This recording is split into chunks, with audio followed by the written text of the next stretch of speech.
Hello everyone, आप सभी का स्वागत है आपके अपने यूट्यूब चैनल नेशनल कोचिंग पर। और मैं हूं रंजित सिंह। तो आज देखिए हम लोग जो पढ़ रहे हैं वो 12th क्लास की फ्लेमिंगो बुक है, उसका सेकंड चैप्टर है जिसका नाम है लोस्ट स्प्रिंग। आज इसी के बारे में इसका हम लोग समरी पढ़ेंगे। देखिए समरी पढ़ने से हमको एक फायदा है कि जब भी हम समरी पढ़ते हैं तो उसका जो पूरा कहानी है वो हमारे माइंड में छप जाता है, इसलिए हमको समरी पढ़ना बहुत जरूरी है। तो आप प्लीज किसी भी आप चैप्टर पढ़ रहे हैं तो उसका समरी पढ़ने का जरूर प्रयास कीजिएगा, क्योंकि देखिए कोई भी मूवी आने से पहले, कोई भी अगर फिल्म आती है तो उससे पहले उसका ट्रेलर आती है, और ट्रेलर से हमको मालूम चलता है कि इसका जो पूरा का पूरा कहानी है वो कैसा होगा। अब समरी पढ़ने का मतलब है कि उसको जो है हम शॉर्ट फॉर्म में उसका जो है पूरा स्टोरी को हम लोग रीड करते हैं, यानी जो है कि उसका जो संक्षिप्त रूप में हम उसकी जो कहानी है उसको हम लोग पढ़ लेते हैं। तो इसलिए इस कहानी को पढ़ना बहुत जरूरी है। तो चलिए आज हम लोग इसको शुरुआत करते हैं। तो चलिए हमारा जो चैप्टर है, चैप्टर का नाम है लोस्ट स्प्रिंग, और इसका जो लेखिका है उनका नाम है एनिस जंग। देखिए ये चैप्टर है, देखिए कोई भी फिल्म का नाम देखकर ही आपको मालूम चल जाता है कि इसमें क्या होगा। जैसे एक फिल्म आया था नदिया के पार, तो नदिया के पार जब फिल्म आया था तो उसमें तो नदी पार हुआ होगा, इसमें लोस्ट स्प्रिंग पूछ रहा है, यानी कि बच्चे का जो स्प्रिंग मैंने यानी कि जो बसंत की इसमें चर्चा किया है, मतलब जो उसके जीवन का खुशहाली के बारे में चर्चा किया है, वो सब इसका छीना हुआ है, इसका खोया हुआ है, इसका जो ये सब कुछ मतलब इससे गायब है। तो इसके बारे में चर्चा किया गया है। तो एक बच्चा के बारे में चर्चा किया गया है जो बड़े बड़े शहरों में, हैदराबाद जैसे सिटी में, वो जो बच्चा है वो कूड़ा करकट उठाने का काम करता है। सिर्फ वही पर बच्चा नहीं है, उसे बहुत सारे एक रैक पिकर की बात की गई है। रैक पिकर मतलब यहाँ पे कूड़ा करकट चुनने वाला का चर्चा किया गया है।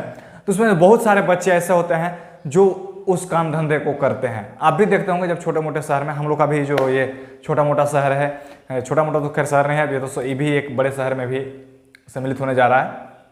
तो यहाँ पर भी हम लोग देखते हैं कि बच्चे जो है सुबह सुबह अपने कंधे पर जो है बैग लेकर और उसमें से चुनते हैं, तो कूड़ा करकट को चुनते हैं। सीसी उसी जो आप लोग देखते होंगे कूड़ा करकट वाला जो चिल्लाता है, जो एक गली गली घूमता है, जो ठेला लेकर घूमता है, कूड़ा करकट टीना पीना जो कागजा टूटल फूटल कॉपी किताब जो उसमें बोलता है कि आप बेचे।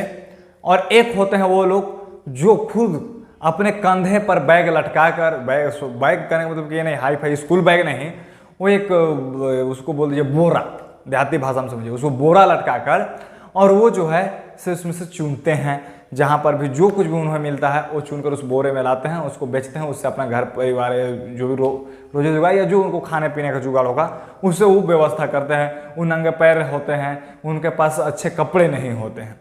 तो उसी इसमें बच्चे की चर्चा की गई है।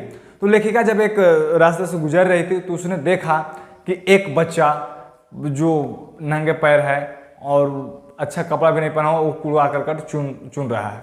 तो उसके मन में एक लेखिका के मन में एक सवाल आया कि क्यों, कि भाई ये बच्चे ऐसा क्यों करते हैं। तो उसने पूछा why do you do this, तुम ऐसा क्यों करते हो, why do you do this, तुम ऐसा क्यों करते हो। उस बच्चे का आप जवाब सुनकर चौंक जाएंगे। तो वो बच्चे बोला कि I have nothing else to do, मेरे पास कुछ करने के लिए नहीं है, इसलिए मैं ऐसा करता हूं। लेकिन पूछते तुम स्कूल क्यों नहीं जाते हो, मतलब उससे पूछा जाता है कि तुम स्कूल क्यों नहीं जाते हो, तो वो बोला है मेरे पास स्कूल नहीं है, या मतलब यहाँ पर पढ़ने की सुविधा नहीं है, ये जवाब वो देता है लिखिएगा। लेकिन हाँ एक बार पूछेगा, आप लोग इसको रखेगा MCQ में, शायद आपको ये क्वेश्चन आ जाए। लिखिएगा उससे पूछती भी है कि तुम स्कूल क्यों नहीं जाते हो, तो उसने जवाब देता है कि या तो मेरे पास पढ़ने के लिए मेरा स्कूल नहीं है। तो लेखिका एक मतलब उस पर जोक टाइप का है जिसको हम लोग हाफ जोक बोल सकते हैं, हाफ जोकिंग मतलब अर्ध मजाकिया टाइप के। उसे बोला क्या मैं स्कूल खोलूंगा तो तुम आओगे, तुम वहाँ पे पढ़ोगे, अगर मैं स्कूल खोलूँ तुम जैसे बच्चों को पढ़ाने के लिए यार, और भी जो बच्चे हैं ये तमाम बच्चों को पढ़ाने के लिए अगर मैं स्कूल खोलूँ तो क्या तुम आओगे। तो ये एक अर्ध मजाकिया टाइप में लेखिका ने पूछा। लेखिका का पूछने का भाव भी अलग था, वो पूछना चाहती थी कि क्या तुम्हारे अंदर मैंने पढ़ने की जज्बा है या नहीं, ये जानना चाहती थी।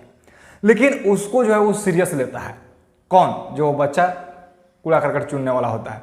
देखिए इसको आप पूरा देखिएगा, आपको जो है ना ये बहुत मजेदार समरी होगा इसमें, और यही अगर आप समरी को ध्यानपूर्वक समझिएगा भी तो उसे अर्ध मजाकिया टाइप में ये पूछती है कौन, लेखिका। लेकिन वो जो बच्चा है वो उसको सीरियस ले लेता है। ए फ्यू डे लेटर, कुछ दिनों के बाद, कुछ दिनों के बाद जब वो बच्चा लेखिका से मिलता है तो पूछता है कि योर स्कूल इज रेडी, क्या आपका स्कूल जो है वो तैयार हो गया। अब तो लेखिका को शौक लग गया। किसी को भी लगेगा कि भाई हमने तो उसको मजाकिया स्टाइल में पूछा था, अब ये बच्चा तो सीरियस ले लिया कि क्या आपका स्कूल तैयार हो गया। अब लेखिका सोचती है कि चलो इसके पास कम से कम पढ़ने की तो जज्बा है, इसके अंदर पढ़ने की है, और हर माँ बाप भी चाहते हैं। लेकिन इसमें कहानी में आप देखेगा कि माँ बाप या मतलब इसके क्या इनके दोष रहा है जिसके कारण से बच्चे नहीं पढ़ पाते हैं। इससे हमें प्रेरणा भी मिलती है इस कहानी से कि हमें हालात एक ऐसी जगह पे आके खड़ा कर देती है जहाँ पे हम विवश हो जाते हैं, कुछ दूसरे काम जो हमको सूटेबल नहीं होते या मतलब मेरे मजबूरी वश वो काम को हम करते हैं, वहाँ पे हालात आगे खड़ा करते हैं। इस कहानी में आपको मिलेगा। तो लेखिका का जवाब देते हैं, बोलते हैं कि it takes longer to build a school. उसने लेखिका को कहा कि स्कूल बनने में जो है कुछ समय लेती है, स्कूल जो बनती है उसमें कुछ समय लेती है, कुछ समय लगता है और वो भी लंबे समय लगते हैं, लॉन्गर। तो लंबा समय लगता है स्कूल बनने में, अभी स्कूल रेडी नहीं हुआ है, अगर स्कूल रेडी होगा तो मैं तुमको बताऊंगी। तो ये लेखिका को तो खैर स्कूल शुरू करना था भी नहीं। तो अब उसमें क्या होता है कि जब इतना कुछ होने के बाद भी जब वो सोचे कि बच्चा से घुलन मिल हो गया, जब वो पूछ सकता है कि आप स्कूल तैयार हुआ, मैं आ सकूंगा या नहीं, लेखिका जवाब देते हैं कि it takes longer to build a school. वो जवाब भी देती है कि जो स्कूल बनने में है वो एक लंबी समय लगती है। तो उससे मालूम चल गया कि ये बच्चा जो है से हमसे घुलन मिल है। तो उसने पूछा, साहब ने पूछा कि अस्क मतलब हिज नेम, वो पूछी उससे कि तुम अपना नाम बताओ। उसने बताया साहेब ए आलम। इस नाम का अर्थ आप लोग समझिए कि साहेब ए आलम, साहेब का मतलब आप लोग समझ रहे हैं। अब आलम का जैसे देखिए भगत सिंह का नाम लेता है तो शहीद ए आजम, यानी कि उस शहीदों में शहीद का दर्जा हम दिए हैं। यानी एक होता है कि राजाओं का राजा, उसको हम लोग साहेब ए आलम, यानी वो बोल रहा है कि जो पूरे ब्रह्मांड है, जो पूरे यूनिवर्सल है, मतलब क्या है लॉर्ड ऑफ यूनिवर्स, जिसका जो अर्थ निकलता है मीनिंग साहिब आलम का, वो निकलता है लॉर्ड ऑफ यूनिवर्स, यानी कि जो आपको कह सकते हैं कि पूरे ब्रह्मांड के मालिक, उस नाम का अर्थ निकलता है। तो पूछते क्या तुम्हें अपने इस नाम के बारे में मालूम है? तो बच्चा कोई जवाब नहीं देता है। और ये जो है पूरे के पूरे सिर्फ वही पर बच्चा नहीं था, आर्मी ऑफ बेयरफुट, ये जो है इन लोगों का जो कचरा उठाने वाला का जो टीम था वो पूरा का पूरा आर्मी टाइप का था। जैसे अभी भी हमारे देश में बहुत सारे संगठन भी बने तो उसमें आर्मी लगाते, यानी कि मैंने एक समूह। आर्मी का मतलब ये सिर्फ नहीं कि जो देश में हमारे जवान हैं वही आर्मी, आर्मी का मतलब इसमें बताया गया कि एक समूह है उन लोगों को पूरे को कचरा उठाने का। तो लेखिका उसी समूह के एक बच्चे से पूछती है कि व्हाई आरंट यू वेयरिंग चप्पल, तुमने चप्पल क्यों नहीं पहना? तो कुछ बच्चे जवाब दिए कि my mother not bearing them from the self, यानी कि मेरे माँ जो है अलमीरा के ऊपर से चप्पल नहीं उतारते हैं। तो कोई बोलते हैं कि नहीं मेरे माँ नहीं ला देती है। तो कोई बच्चा जवाब देता है कि आई वॉन्ट टू शू, मुझे जूते चाहिए। तो इसी वक्त उस लेखिका को एक कहानी याद आ जाता है। किस वक्त? जब बच्चे बताते हैं कि मेरी माँ जो है अलमीरा के ऊपर से चप्पल नहीं उतार देती है, या मुझे जूते चाहिए, या मुझे ला के भी देगी तो मैं फेंक दूंगा, मैं नहीं पहनूंगा। ये बच्चे जवाब देते हैं। जो उसके साथ थे साहिब आलम के साथ जितने भी टीम थे उनकी भी जो पूरी की पूरी आर्मी थी, उससे जवाब आता है। तो एक जो है ना लेखिका को remember a story a man from Udupi, Udupi के एक आदमी के द्वारा कहा गया कहानी याद आ जाता है। उस कहानी में क्या है कि एक मंदिर था और मंदिर में एक पुजारी था। मंदिर है तो स्वाभाविक से बात है पुजारी होगा। और उस पुजारी का एक बेटा था जो स्कूल जाने से पहले जो है से आता मंदिर के सामने खड़ा होकर भगवान से प्रार्थना करता कि हे भगवान मुझे कम से कम मुझे एक जोड़ी जूते दिला दो। तो वह जो है से उसे पूरा नहीं हो रहा था, इसलिए वो आके कम से कम दिखाता। तो ये कहानी याद तब आई जब ये बच्चे लोग के पास उन्होंने देखा कि जूता चप्पल नहीं है। तो याद आया कि उसी मंदिर के पुजारी का बेटा जो है कम से कम उसी मंदिर के सामने आकर और चप्पल जूते के लिए जो है वो गुहार लगाता है।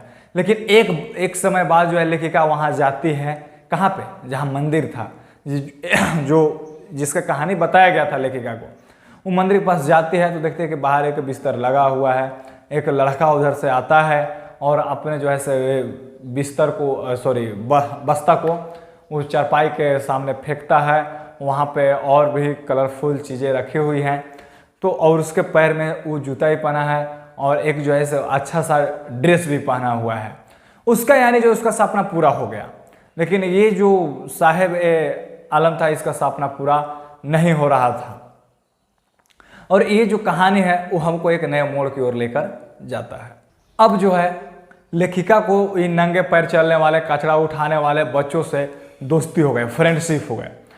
ये दोनों बढ़िया घुलन मिल हो गया। और ये जो है लेखिका को ये दोस्ती कहाँ हुई, तो दिल्ली के सीमावर्ती स्थान है जिसका नाम है सीमावर्ती, मतलब जो बॉर्डर से सटा होता है, वो वहाँ एक जगह है जिसका नाम है सीमापुरी। सीमापुरी में हुआ। और ये भी कहानी में आप लोग ध्यान समझिएगा। ये जो है से एक बहुत ज़बरदस्त कहानी बताया जाता है। और ये कहानी उस समय का है जिस समय 1971 में बांग्लादेश में युद्ध चला था। और युद्ध से लोग जो है बांग्लादेश से भागकर और यहाँ पे आए थे। और यहाँ रहने के लिए उनके पास ज़मीन नहीं था, उनके पास घर नहीं था, उनके पास कोई आइडेंटिटी प्रूफ नहीं थी, उनके पास कोई भी मतलब ये क्या बोलते हैं पहचान नहीं थी कि कौन है। तो इसलिए वो जो है से कम एक ऐसी जगह में रहते थे जहाँ पे नाली बहते रहता है, यहाँ पे कोई खुला आसमान हो, वहाँ पे उनके लिए छत नहीं था, उनके लिए घर नहीं था। तो वहाँ पे ये लोग रहना शुरू किए थे।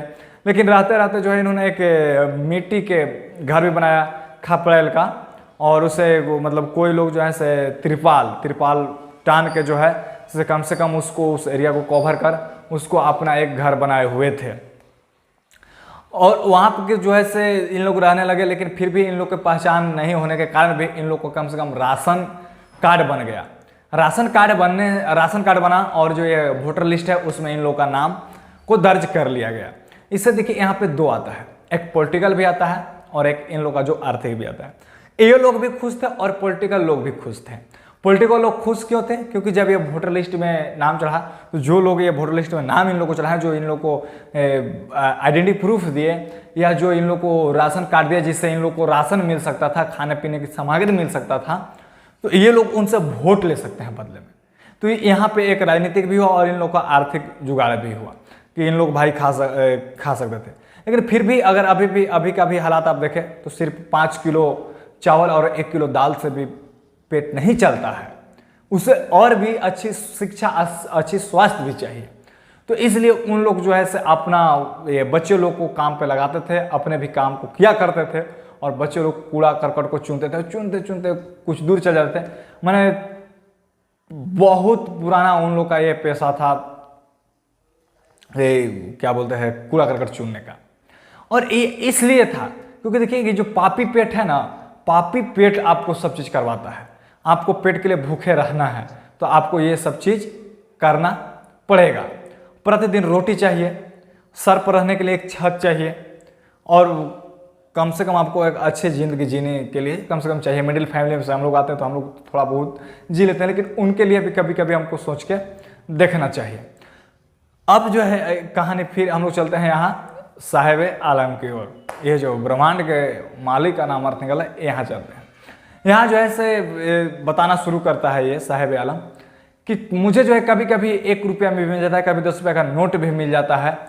और जब ये मिलता है 1 रुपये का नोट या मतलब 10 रुपये का नोट, तो आंखों पे एक चमक से आती है। मान लीजिए कि आपके पास कुछ नहीं है, खाने के लिए कुछ नहीं है और अचानक से पैसा मिल जाए तो आपको खुशी मिलेगी या नहीं मिलेगी?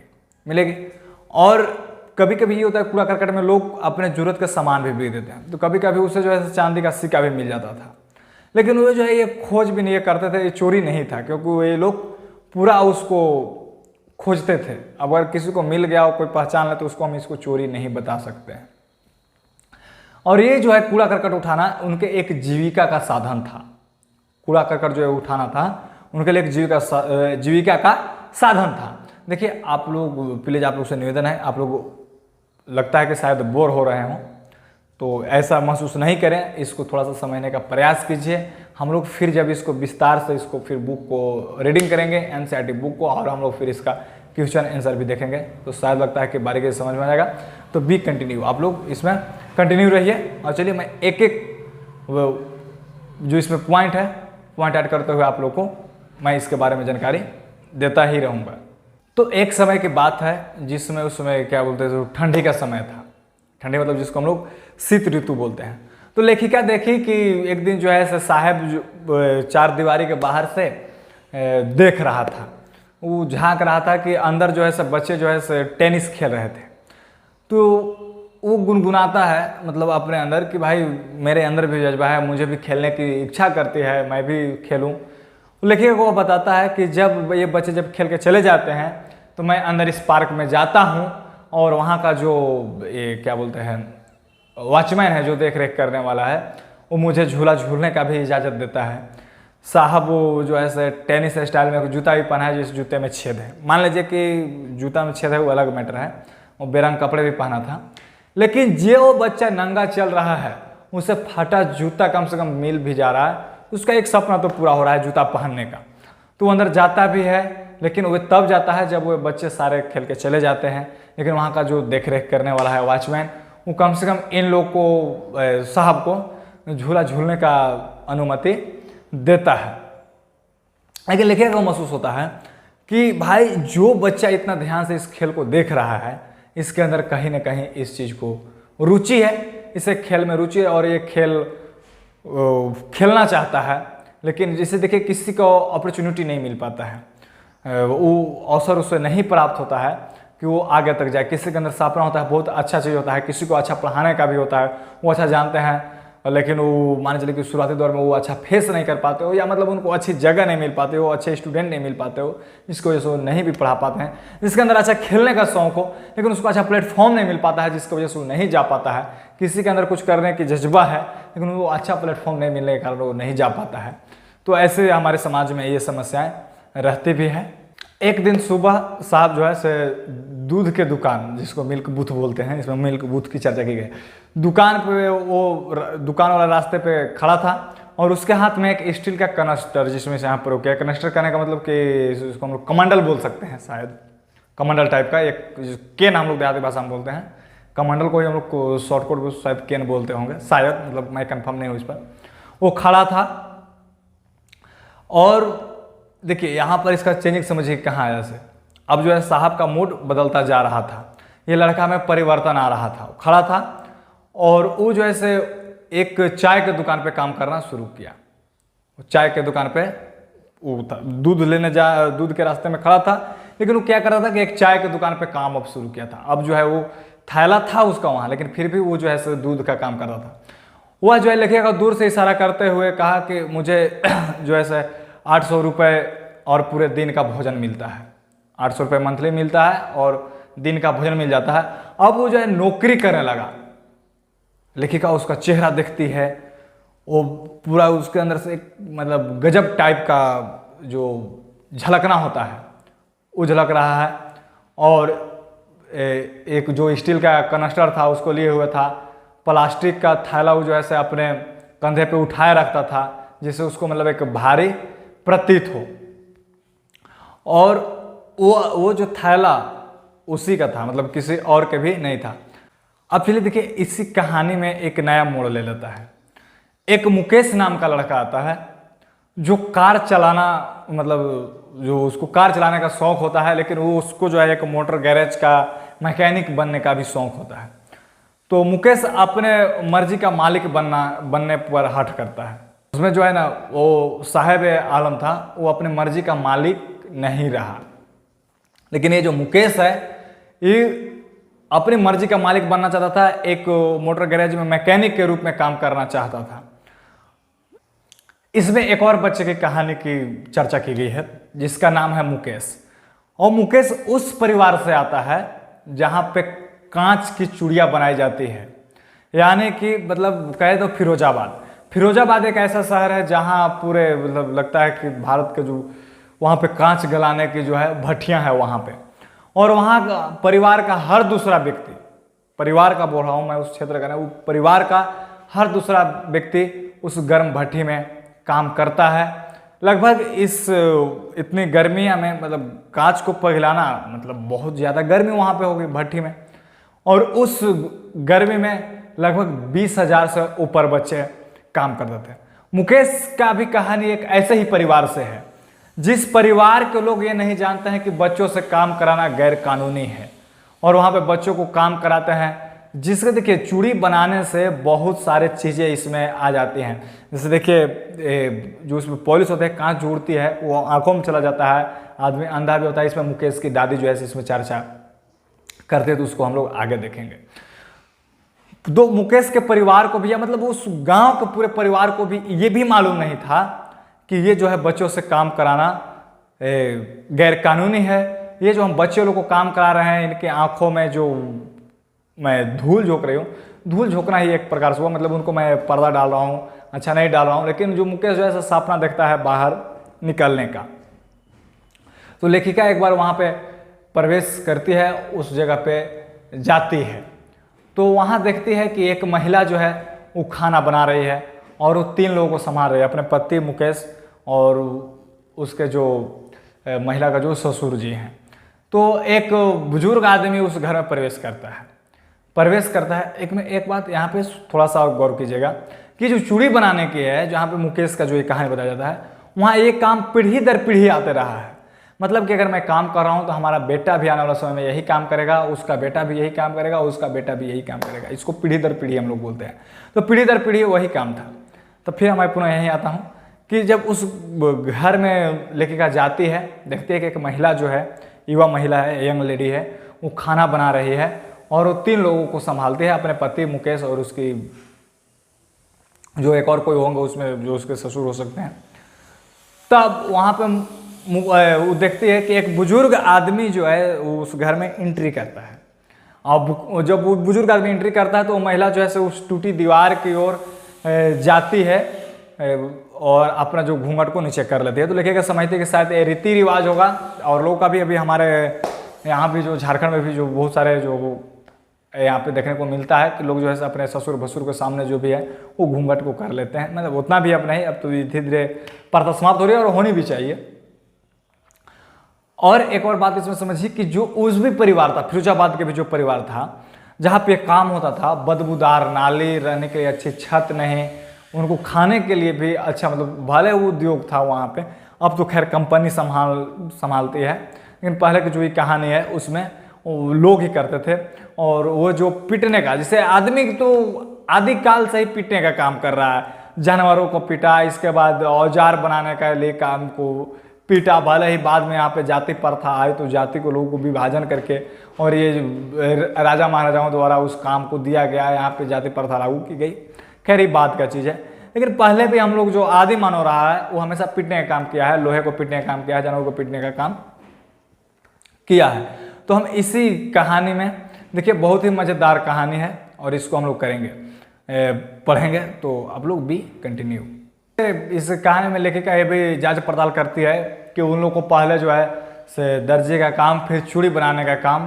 तो ये मैं बताया कि ये जो है से पीढ़ी दर पीढ़ी होता है और वो जो है बच्चे लोग को स्कूल नहीं भेजते हैं, उनसे ये गर्म भट्टी में काम करवाते हैं। मुकेश की दादी से जब वो बात करते हैं, कौन? लेखिका, याद रखिएगा। लेखिका मुकेश की दादी से बात करते, तो मुकेश की दादी कहते हैं कि इसका भाग्य में यही कर्म किस्मत में लिखा हुआ है जो ये कर रहा है। उनकी दादी भी बताया कि मैंने पॉलिश करते करते अपने पति को अंधा होते हुए भी देखा है।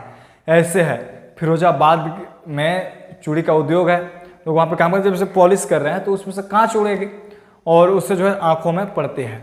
और उसी कांच का महत्व देखिए कि जब वो लाल लाल चूड़ियाँ जो है किसी एक हमारे यहाँ एक कन्या को जब चूड़ी पहना दिया जाता है। देखिए एक कहाँ यहाँ पर समझिए, आप लोग कन्या और वधू में अंतर समझते हैं? कन्या किसे कहते हैं और वधू किसे कहते हैं? अगर नहीं समझते तो कमेंट बॉक्स में कीजिएगा, मैं जरूर इसको बताऊंगा। तो इनकी एक जाति प्रथा भी है कि जन्म जात से ही लेकर ये लोग जो है ये काम को करते हैं, चूड़ियाँ बनाने का काम करते हैं, लोगों के यहाँ सप्लाई करते हैं और इसी चूड़ियाँ से जो है इस लोगों के घर में रौनक भी आती है। चूड़ी बनाने का काम जो है कंटिन्यू चलता रहता है, लोग गर्म भट्टी के सामने करते हैं। और देखिए इन लोग का जो चूड़ी बनाने वाले थे, जो लेखिका जांच पड़ताल से मालूम चलता है, इन लोग के पास इसके अलावा दूसरा काम करने के लिए धन का कमी भी था। धन का कमी बोले यानी कि पैसों की कमी थी, इनके यहाँ खाने की भी समस्या थी, इसलिए दूसरा उद्योग भी नहीं कर पाते।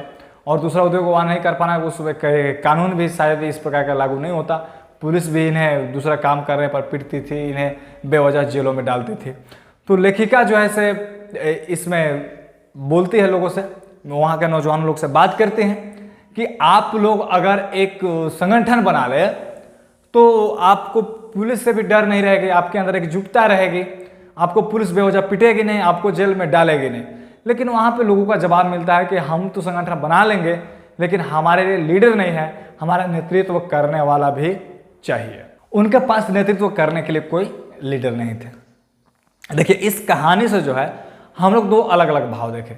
एक ऐसी बच्ची की कहानी हम लोग देखें जो नंगे पैर चलना अपना धर्म को धर्म समझते हैं या कर्तव्य समझते हैं, या मतलब एक ऐसा भी होगा कि दोष है, हमारी दोष है, हमारा यही होगा, हमें जो गॉड है हमको इसी तरीके से बना होगा या इसीलिए हमको यहाँ पे धरती पे भेजा होगा कि तुम पैदल चलो।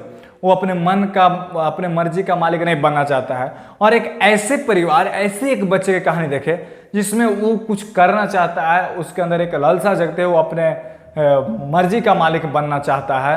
वो जो है कम से कम हवाई, एक तो हवाई चप्पल भी नहीं पहनता, एक हवाई चप्पल से पहनकर हवाई जहाज में चलने का भी सफ़र देखता है। ये हम लोग दो कहानी को इसमें देखें।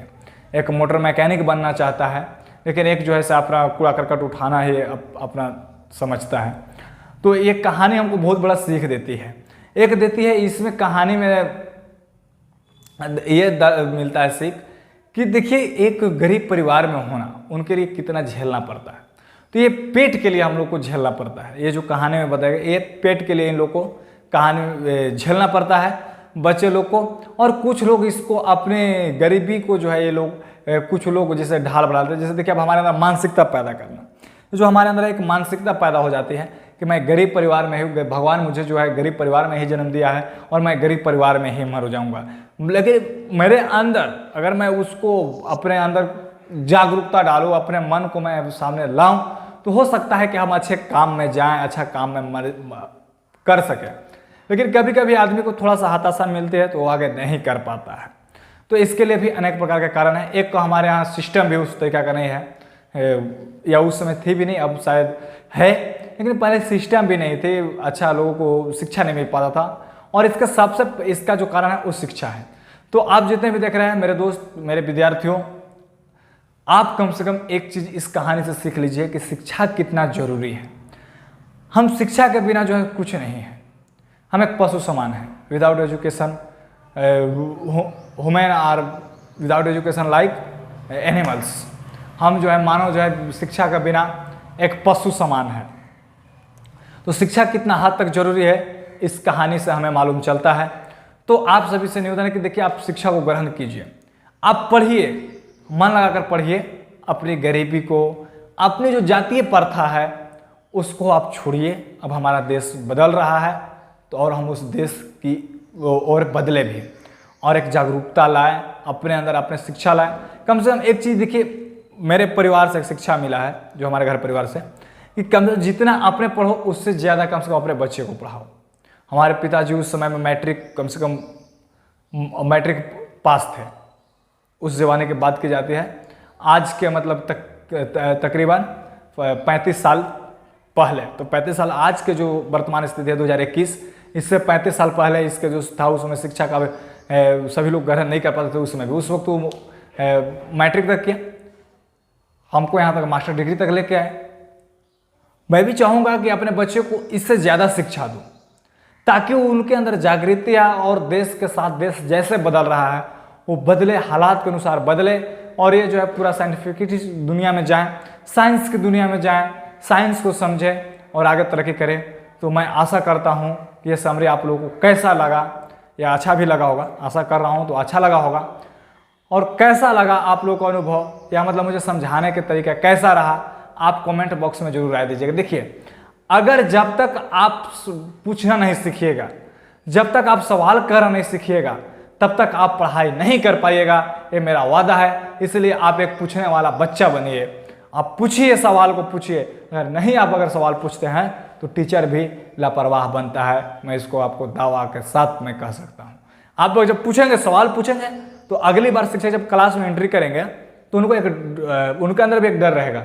हो सकता है कि आज मुझे बच्चे इस तरीके का सवाल पूछ सकते हैं, तो मैं इस पर एक स्पेशल तैयारी करके जाऊं ताकि बच्चे अगर पूछे तो मैं उनको बताऊं। इसलिए आप जो है इस कहानी के जरिए मैं एक संदेश भी देना चाहूँगा।